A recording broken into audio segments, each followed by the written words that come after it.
मंत्री हमारे आदरणीय नरेंद्र मोदी जी भोपाल में आके बिरसा मुंडा जी की जयंती मनाते हैं और टंटा मामा जी को अब याद करने लगे हैं। तो इसमें जयेश की क्या भूमिका आप देखते हैं, युवाओं की क्या भूमिका है? आज के सामाजिक रूप से परिपक्व होने के बावजूद जयेश जो संगठन है आज के समय में दो धड़ों में दिखाई देता है। तो जो दो धड़ हैं तो इस पर क्या कारण रहे, क्यों जयेश के से दो गुट बने हैं? जैसे जयेश पे कई बार ऐसे आरोप भी लगाए जाते हैं, राजनीतिक रूप से भी लगाया जाता है। जो विरोधी लोग हैं जो इस विचारधारा को फॉलो मतलब विरोध करके में हैं, वो लोग भी बोलते हैं कि जयेश जो है कांग्रेस की बी टीम है, उनको भी हमारी मांगे अगर जायज़ पूरी नहीं की जा रही है तो ऐसी परिस्थिति में क्या हमें तीसरी शक्ति के रूप में उभरना चाहिए या नहीं चाहिए, और अगर चाहिए तो हमें किस तरह तैयारी करनी चाहिए?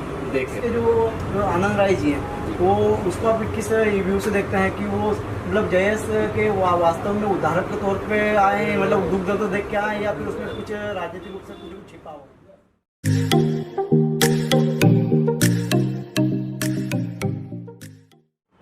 नमस्कार दोस्तों, मैं Deepak Mujalde voice of indigenous people में आपका स्वागत करता हूं।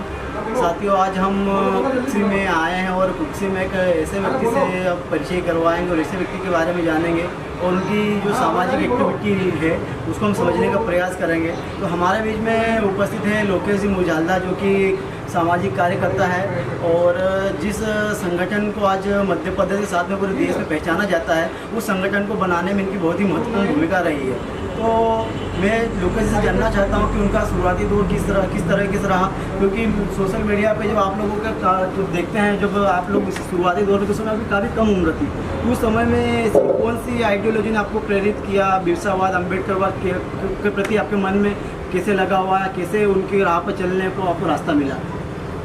सबसे पहले तो सभी को जोहार, जय आदिवासी, और बहुत बहुत धन्यवाद दीपक भाई कि आप हमारे यहाँ कुछ से पधारे।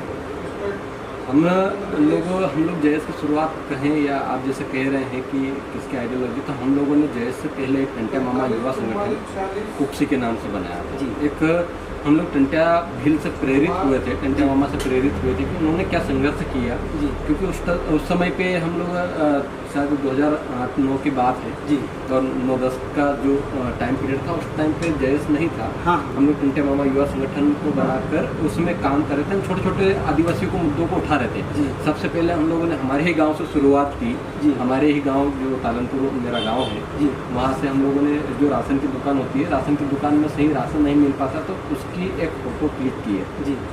और फेसबुक भी उस टाइम पे आया था, क्योंकि एंड्रॉयड मोबाइल और स्क्रीन टच मोबाइल उस टाइम आने लगे थे। तो हम लोग एक छोटी सी शुरुआत की और उसको देखा कि भाई हमारे लोगों को परेशानी हो रही है। एक छोटा सा कैमरा था हमारे पास, उससे फ़ोटो क्लिक किया और लिख के डाला कि आज हम लोगों ने हमारे गांव में हमारे ग्रामीण लोगों को सही से राशन नहीं मिल रहा था, तो राशन की दुकान पे हम लोग जाकर उस सेल्समैन से बात की और उनको राशन दिला के पोस्ट किए जी। तो पोस्ट करने के बाद में लोगों की प्रतिक्रिया है जी, क्योंकि हो सकता है कि हम लोग एक गांव से हमारा बैकग्राउंड रहा है, तो हम लोग तो ज़्यादा उस टाइम पे सोशल मीडिया नहीं उपयोग करते थे, लेकिन दूसरे लोग जरूर करते थे जो बाहर सिटियों में पढ़ने चले गए थे, या इन लोग के कोई दिल्ली के कोई बाहर के लोग। तो उन लोगों ने उस चीज़ को देखा, ऑब्जर्व किया कि नहीं लड़के अच्छा काम करे, उन्होंने अपने प्रतिक्रिया दी, कमेंट्स किए, तो हम लोगों को अच्छा लगने लगा जी। नहीं, हम लोग जो काम कर रहे हैं ना तो अच्छा कर रहे हैं, तो खुशी हो रही थी कि हमको बाहर के लोग एक तो अप्रिशिएट कर रहे थे उस चीज़ के लिए जी, और कह रहे थे कि नहीं अच्छा काम कर रहे हैं। तो उस चीज़ को देख के हम लोगों ने सोचा कि नहीं इसको आगे बढ़ाया जाए। तो फिर हम कंटिन्यू धीरे धीरे करके हमारे गाँव से बाहर निकले, कुक्सी में कोई कुछ मीटर हो गया जी, तो उसके लिए फिर हुआ ये कि हम लोग अधिकतर उस टाइम पे क्या हुआ कि जो आइडियोलॉजी है जी, जो विचारधारा है, हम लोग टंटा भील तक सीमित थे। टंटा भील की भी आइडियोलॉजी में भी हम लोग उनका सिर्फ जयंती और शहादत दिवस पता था जी। हम लोग जो विजय स्तंभ चौराहा है कुक्सी में, वहाँ पर हम लोग 10-12 लोग जो शुरुआती साथी हैं, वो लोग हम लोग टंटा भील की जयंती आने पे या टंटा भील का शहादत दिवस होने पे हम लोग वहाँ पे माल्यार्पण करते थे टंटा भील की फ़ोटो पे, और वहाँ पे उनका थोड़ा सा विचार जो हम लोगों को बताते वो बताते थे। ऐसे ही करके जो हमारा कारोबार था कुछ टाइम तक ऐसा था कि सिटी के लोग हंसते भी थे, क्योंकि उनके लिए भी नई चीज़ थी जी, ये किस भगवान को या किसको ले आए, कौन सा क्रांतिकारी है जिसकी ये लोग यहाँ पे कुक्सी में पूजा कर रहे हैं। धीरे धीरे वो चीज़ बढ़ती गई और धीरे धीरे हम लोगों को समझ में आता गया, हम लोग भी बताते गए, सोशल मीडिया के माध्यम से और भी अधिक जानकारी मिली।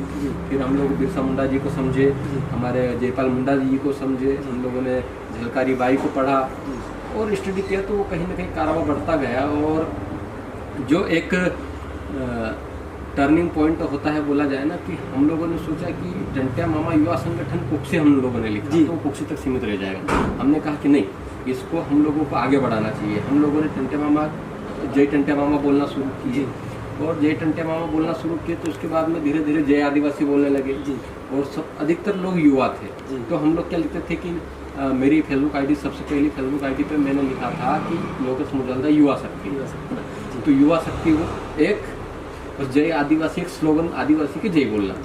वहाँ से फिर उन दोनों को हम लोगों ने मिक्सअप किया कि जय आदिवासी युवा शक्ति। तो जय आदिवासी युवा शक्ति किया, तब तक तो हम पूरा लिखते थे जय आदिवासी युवा शक्ति, हिंदी में या इंग्लिश में पूरा लिखते थे। फिर उसके बाद में हमारे कुछ लोग और जुड़े उस मूवमेंट से, उसको पोस्ट को देखते हुए। एक हमारे साथी हैं डॉक्टर बलराम जमरा करके, वो हर चीज़ का शॉर्ट फॉर्म देने में बहुत माहिर है। अब उन्होंने क्या करा, जय आदिवासी युवा शक्ति का अलग अलग शॉर्ट फॉर्म बनाया, JAYS। अब हम लोग वो बोले JAYS क्या समझे, क्या बोले इसको, बोले JS बोलते हैं। तो वहाँ से जो JS नाम की उत्पत्ति हुई, तो हम लोगों ने टंट्या मामा युवा संगठन जो था उसी को मर्ज करके हम लोगों ने जय आदिवासी युवा शक्ति को ही JS बनाया।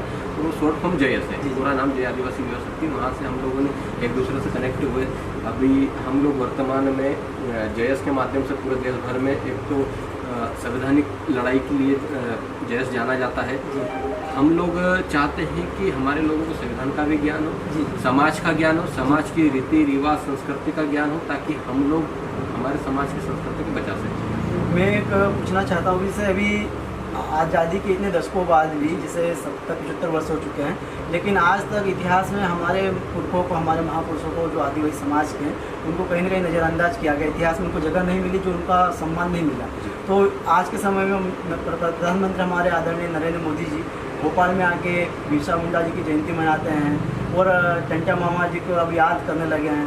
तो इसमें JS की क्या भूमिका आप देखते हैं, युवाओं की क्या भूमिका है आज के समय में, उस आज राष्ट्रीय स्तर पर भी पूजने लग गए हैं हमारे पुरखों को? ये सही बात है।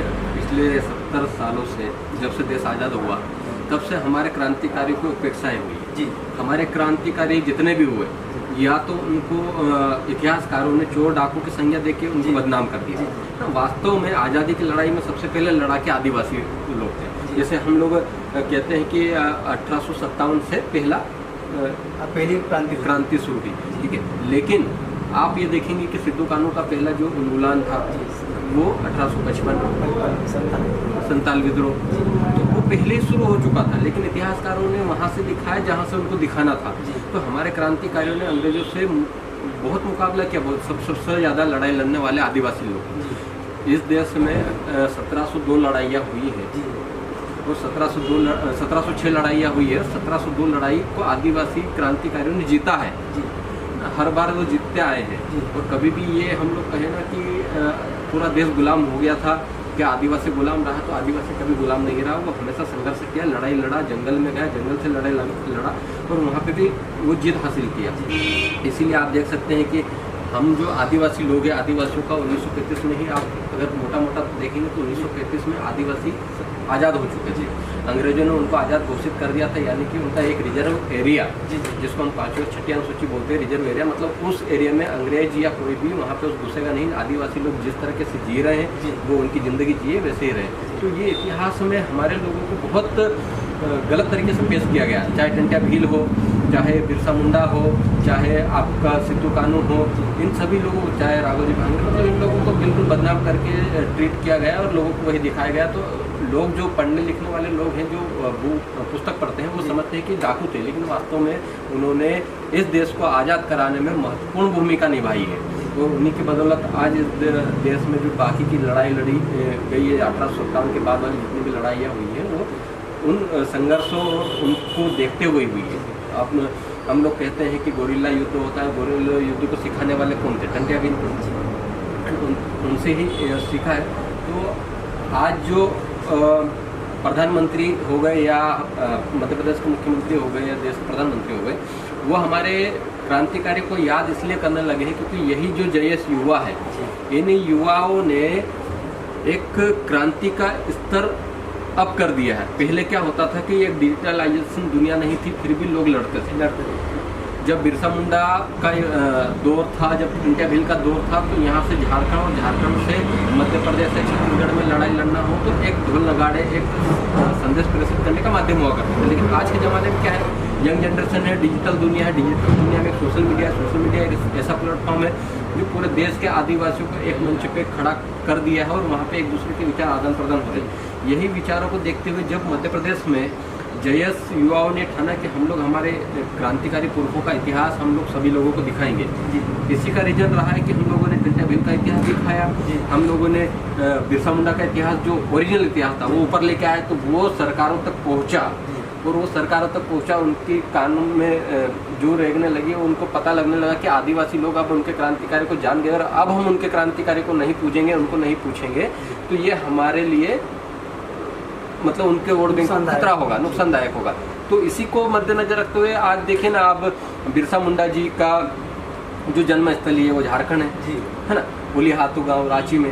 भाई देश के प्रधानमंत्री है, देश के प्रधानमंत्री को बिरसा मुंडा जी के ओरिजिनल गांव जहां पे उनका जन्म हो वहां जाके बिरसा मुंडा जी की जयंती को मनाना चाहिए, हमारा ये मानना है। क्यों कि वो उनका रियल बर्थ पैलेस है और बर्थ पैलेस में करना चाहिए। लेकिन वो मध्य प्रदेश क्यों आए? मध्य प्रदेश वो इसीलिए आए हैं कि जो JS की जो क्रांति चली, वैचारिक क्रांति बोल सकते हैं हम इसको, बहुत बड़ी वैचारिक क्रांति, क्योंकि विचारों में बदलाव हुआ है। उस वैचारिक क्रांति को देखते हुए देश के प्रधानमंत्री भोपाल में आते हैं और बिरसा मुंडा जी को भी नमन करते हैं, उनकी जयंती मनाते हैं। तो ये हम लोग खुद को गौरवशाली भी मानते हैं और हम लोग ये समझते हैं कि जो हम लोगों ने पिछले 2013 से जब से JS का निर्माण हुआ तब से आज तक जो हम लोगों ने किया है और जो विचारों में बदलाव किया है, उसी का नतीजा है कि आज प्रधानमंत्री को बिरसा मुंडा जी के उसमें आना पड़ा और प्रदेश के मुख्यमंत्री जी को भी टंट्या भील के नाम पे कार्यक्रम करने पड़े, टंट्या भील के नाम से चौराहे का नाम करना पड़ा।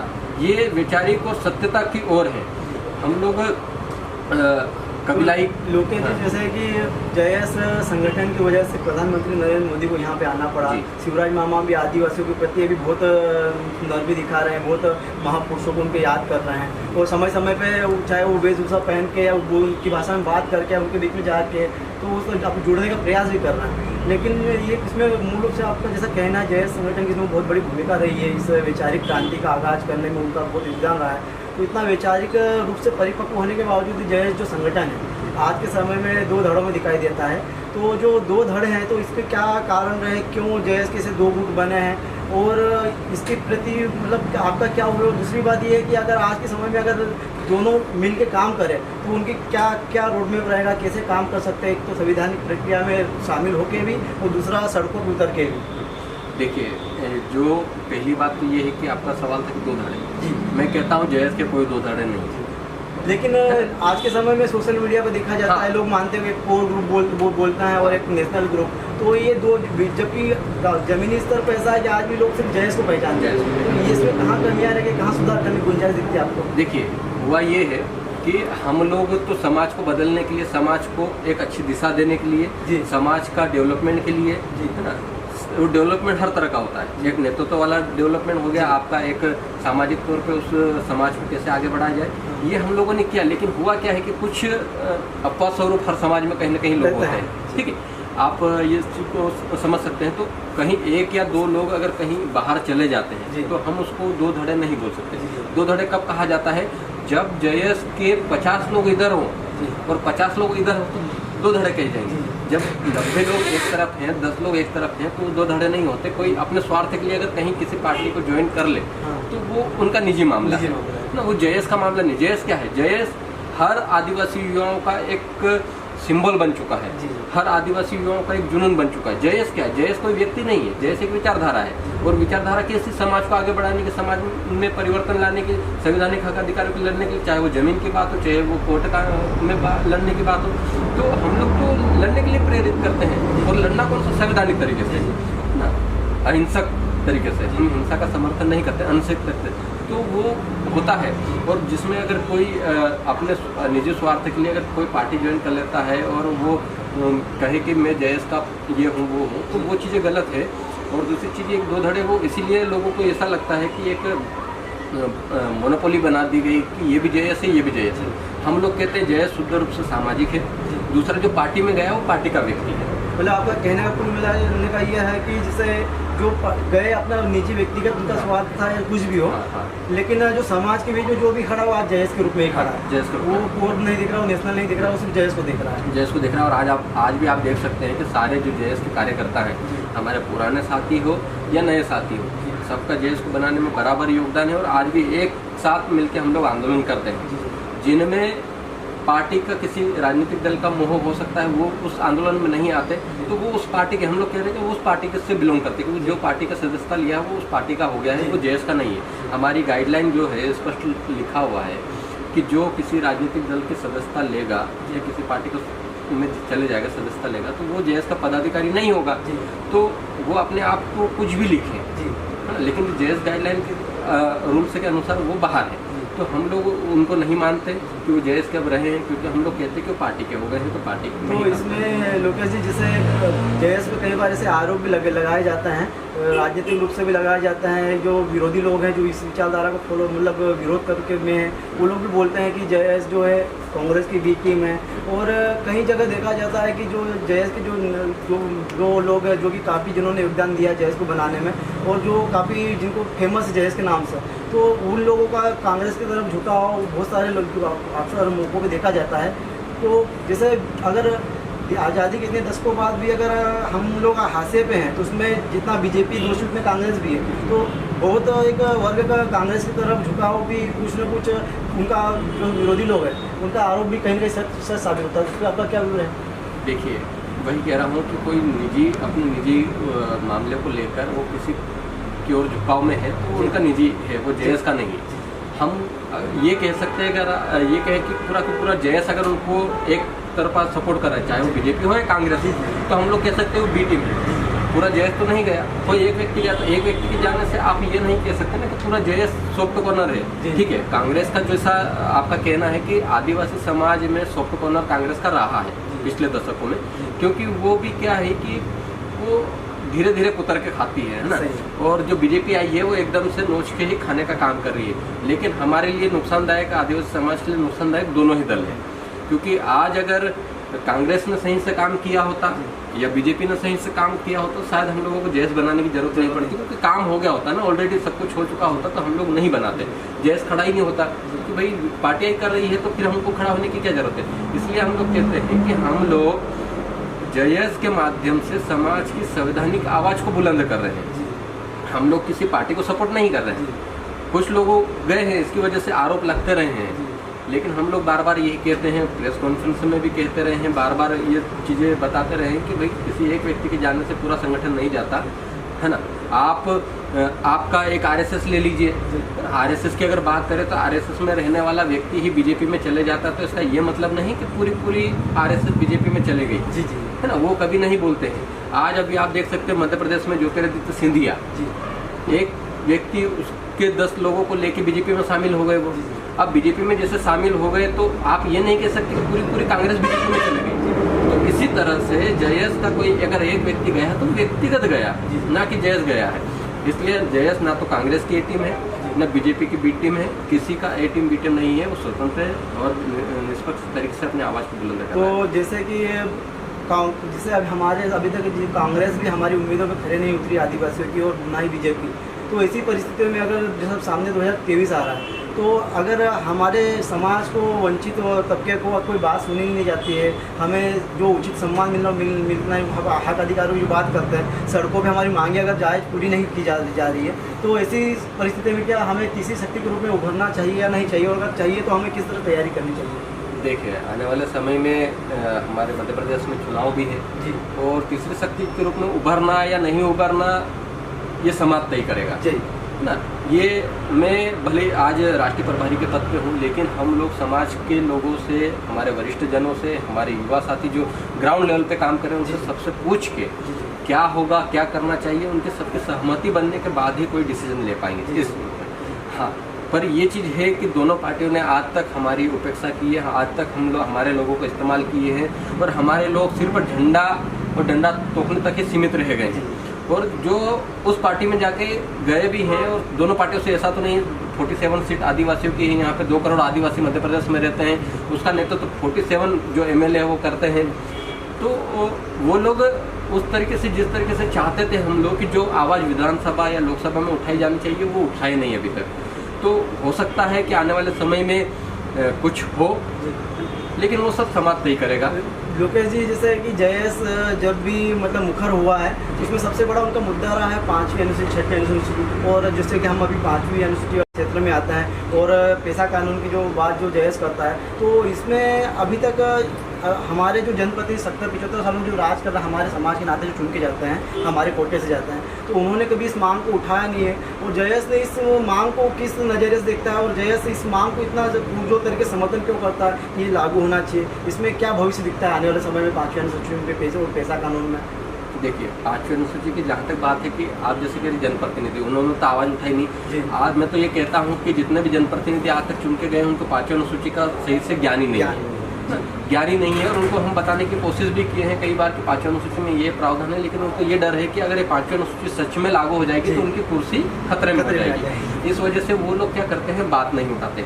5वीं अनुसूची का ये फायदा है, आप देख सकते हैं 5वीं अनुसूची में स्पष्ट रूप से ये लिखा है कि जो 5वीं अनुसूचित एरिया होगा वहाँ पे जो 100% प्रावधान है वो सारे ट्राइबल लोगों के होंगे, आदिवासियों के होंगे, चाहे वहाँ पे फिर कलेक्टर हो या डिप्टी कलेक्टर हो, एसडीएम हो, तहसीलदार हो, सारे लोग वहाँ पे 100% प्रतिनिधित्व जो है, जिसको हम रिजर्वेशन एक भाषा में रिजर्वेशन कहते हैं, लेकिन वो असल में प्रतिनिधित्व है। तो 100% प्रतिनिधित्व आदिवासियों का होगा। और आदिवासियों का अगर प्रतिनिधित्व होगा तो एक चीज़ ये होगी कि आदिवासी क्षेत्र में अगर आदिवासी अधिकारी बैठेगा तो आदिवासी लोगों को बहुत अच्छे से समझ पाएगा। अगर आज कोई दूसरा कलेक्टर आके बैठता है तो वो आदिवासियों से इतना रिलेट नहीं है, क्योंकि वो उनके संस्कृति को जीते हैं। आदिवासी, हमारी संस्कृति अलग है। तो हमारी जो रीति रिवाज है, रूढ़ी प्रथा है, जो हम कहते हैं 13 दिन का कि ग्राम सभा जो है, उस चीज़ को समझने में उनको देर लगती है, और उनको देर भी लगती है, साथ ही साथ वो प्रशासक ही खुद गैर आदिवासी है, तो वो उस चीज़ को इम्प्लीमेंट नहीं कर पाते हैं। तो अगर 5वीं अनुसूची लागू होती है, सारे लोग हमारे रहेंगे, तो हम लोग बेहतर तरीके से समाज के विकास के लिए, आदिवासी क्षेत्र के विकास के लिए काम कर पाएंगे। और दूसरी चीज़, हम लोग अधिकारों को जो संरक्षण है वो ज़्यादा अच्छे से कर पाएंगे। आज क्या हो रहा है कि 5वीं अनुसूची नहीं होने के कारण हमारा जो ट्राइबल एरिया है वहाँ पे फॉरेस्ट के नाम पे ज़मीन एक्वायर कर ली गई।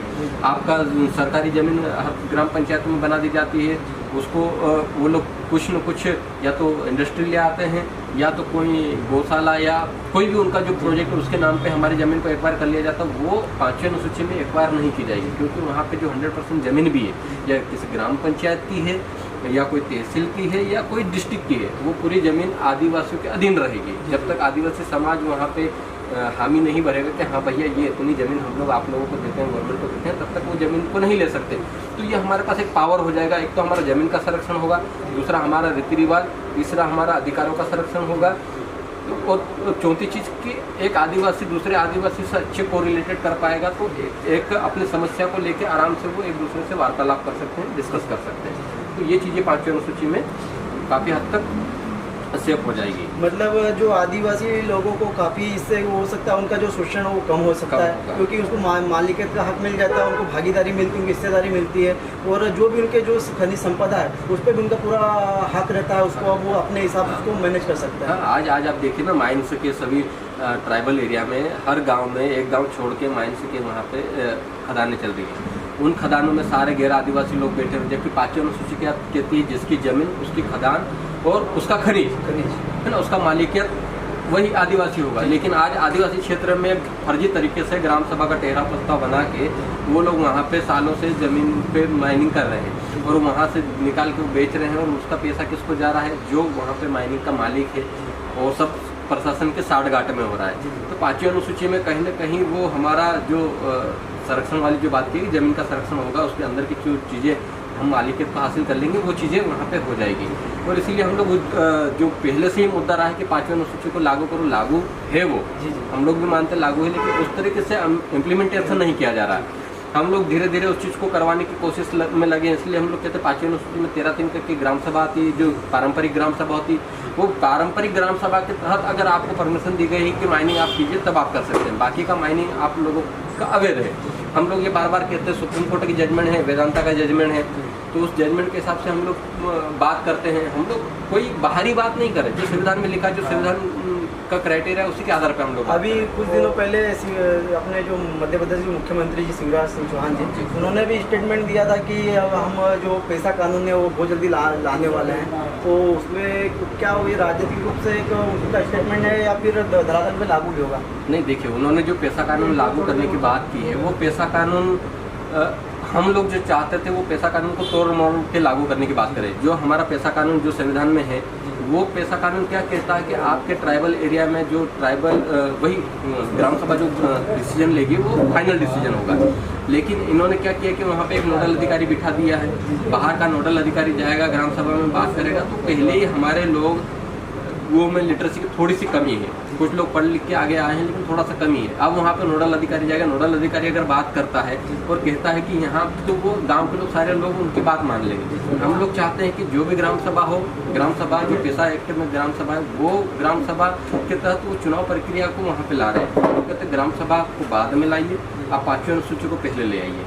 5वीं अनुसूची आती है तो हमको ग्राम सभा की जरूरत नहीं है। जो ओरिजिनल ग्राम सभा है वो लागू कीजिए। आप आगे तोड़ मरोड़ के किसी भी नोडल अधिकारी को उस एंटर करवा रहे हैं उस ग्राम सभा में, तो ये गलत है। जो अभी मध्य प्रदेश के मुख्यमंत्री माननीय शिवराज सिंह चौहान जी ने जो पेशा कानून का लागू करने की बात की है, उसका हम लोग विरोध करते हैं। वो पेशा कानून सही नहीं है संवैधानिक मायने में। मतलब उसको तोड़ मरोड़ कर पेश किया जा रहा है। बिल्कुल, ताकि हमें जो जितना हमें मिलना चाहिए उतना नहीं मिलेगा उससे नहीं मिलेगा।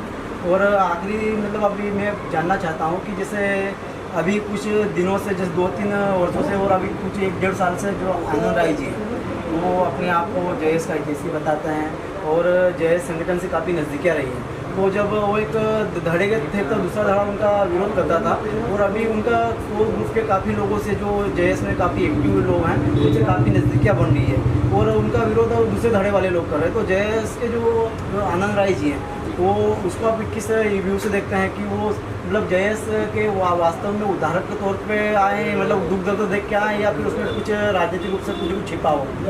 देखिए, आनंद राय जी का सवाल है कि हम लोग तो एक विचारधारा पे काम कर रहे हैं। अब वो विचारधारा अगर किसी गैर आदिवासी को भी अच्छी लगती है जी तो बिल्कुल वो आए, समर्थन करें।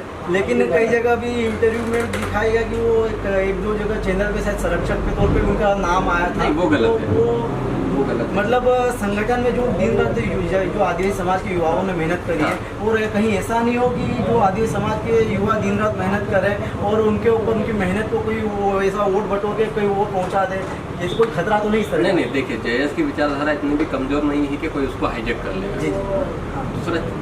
दूसरी बात ये है कि वो आदिवासी मुद्दों के लिए मुखर होते हैं। हमेशा हम देख रहे हैं कि वो आदिवासी मुद्दे जहाँ पे भी होते हैं, पहले शायद उनको पता चल जाता है, ज़्यादा एक्टिव रहते हैं सोशल मीडिया के थ्रू या कहीं ना कहीं लिंकअप के थ्रू, तो वो उठा लेते हैं। तो अच्छी बात है, कोई हमारे मुद्दे उठा रहा है तो बिल्कुल अच्छी बात है, हम उसका सम्मान करते हैं। लेकिन कोई भी जयेश का जो रूल्स है, जयेश में जितने भी पदाधिकारी होंगे वो आदिवासी होंगे, ट्राइबली होंगे। तो यहाँ तो ना तो पद का कोई जो कॉन्सेप्ट आप बता रहे कि संरक्षक लिखते हैं या लिखते हो, तो वो नहीं। हाँ, ठीक है, वो हमारे जयेश की विचारधारा को मानने वाले वो हो सकते हैं, है ना, एक विचारक हैं, वो फॉलोवर हैं और वो मानते हैं कि जयेश एक अच्छा काम कर रहा है तो मुझे उसका सपोर्ट करना चाहिए, तो कोई भी कर सकता है। क्योंकि हम लोगों को क्या होता है कि जब कहीं कोर्ट का केस होता है तो हम लोग किसी के पास जाते हैं तो अधिकतर जो हमारे एडवोकेट होते हैं वो भी गैर आदिवासी होते हैं, उनका हम लोग सपोर्ट लेते हैं, फिर जो भी कानूनी प्रक्रिया है वो करते हैं। तो कोई भी समर्थक हो सकता है, लेकिन जयेश का पदाधिकारी कोई भी दूसरा नहीं होगा ट्राइबल को छोड़ के, ये स्पष्ट है। मतलब कुल मिला के जो आनंद राय जी अभी जो जयेश से जो जुड़े हुए उनकी जो कनेक्टिविटी है और जो काम कर रहे हैं वो व्यक्तिगत तौर पे उनका हो सकता है संगठन से लगा हो, आदिवासी समाज की दुख दर्द पीड़ा को देख के उनके मन में भी एक वो सम्मान वाला भाव जागा है कि इनके लिए आवाज़ बुलंद करनी चाहिए। क्योंकि ज़मीनी स्तर पे आदिवासी की इतनी बड़ी कोई आवाज़ नहीं है कि जो राष्ट्रीय स्तर पे या फिर अपने राज्य के स्तर पे पूरा एक अपना प्रेजेंटेशन दे। तो एक अच्छा उन्होंने माहौल भी बनाया, कर भी रहे हैं। तो मतलब कुल मिला के वो एक समर्थक के तौर पे आपको मतलब इसमें जो अगर पद वगैरह की बात आती है तो वहाँ पर बिल्कुल नहीं होगी। वो समर्थक के तौर पे है, समर्थक के तौर पे काम करे, कोई हम सबका सम्मान करते, जो भी हमारा समर्थक रहेगा। क्योंकि देखिए आज हो क्या रहा है, आपने जैसे बोला कि प्रेजेंटेशन करने वाला कोई व्यक्ति नहीं है जो महत्व प्रमोट कर पाए। हम लोग कहाँ हैं, हम लोग अगर किसी सिटी में या किसी शहर में या किसी डिस्ट्रिक्ट लेवल पर कार्यक्रम करते हो, डिस्ट्रिक्ट लेवल तक सीमित हो जाता है। अब उसको ऊपर उठाने के लिए कहीं ना कहीं मीडिया का जो एक ग्रुप है वो कहीं ना कहीं बहुत काम करता है, जो ऊपर तक हमारी आवाज़ को पहुंचाए। कहीं ना कहीं वो उसमें सपोर्ट कर देते हैं, तो ठीक है, सपोर्ट कर देते तो अच्छी बात है। हम लोग हमारे मुद्दे कहीं ना कहीं हम लोग नेशनल लेवल पे तो हाईलाइट कर पा रहे हैं, तो वही चीज़ है कि वो समर्थक है ना, वो हमारी विचारधारा को अच्छा लगता है, हमारी विचारधारा अच्छी लगती है। तो देखिए आगे और पहले की बात है, तो भैया पहले उनको उनकी विचारधारा अच्छी लगती थी तो उनके साथ थे, अब हमारी विचारधारा अच्छी लगती तो हमारे साथ है ना। तो इसका ये मतलब नहीं कि हम लोगों ने उनको पद दे दिया है, वो बिल्कुल हमारे समर्थक है और रहेंगे, क्या समस्या है। अब उनको जब हमारी विचारधारा खटकेगी तो हो सकता है दूर हो जाए। लेकिन आज की कंडीशन में ये है कि हमारे मुद्दों को प्रमुखता से वो हाईलाइटेड कर देते हैं और हम लोग उनको समर्थक ही मानते हैं, क्योंकि वो उनकी जो एक्टिविटी है वो पुरानी रही है, चाहे वो व्यापम घोटाले को लेकर दूसरी चीज़ें जो आप उनका पहला बैकग्राउंड रहा तो काफ़ी सक्रिय रहे हैं, तो वो उन मुद्दों को लेकर और आदिवासी मुद्दों को उठाना चाह रहे थे। बहुत अच्छी बात है, हम तो चाहते हैं हमारे मुद्दों को उठाएं और लोगों को दिखाएं ताकि आदिवासियों के साथ जो शोषण अन्याय अत्याचार हो रहा है वो बंद हो जाए।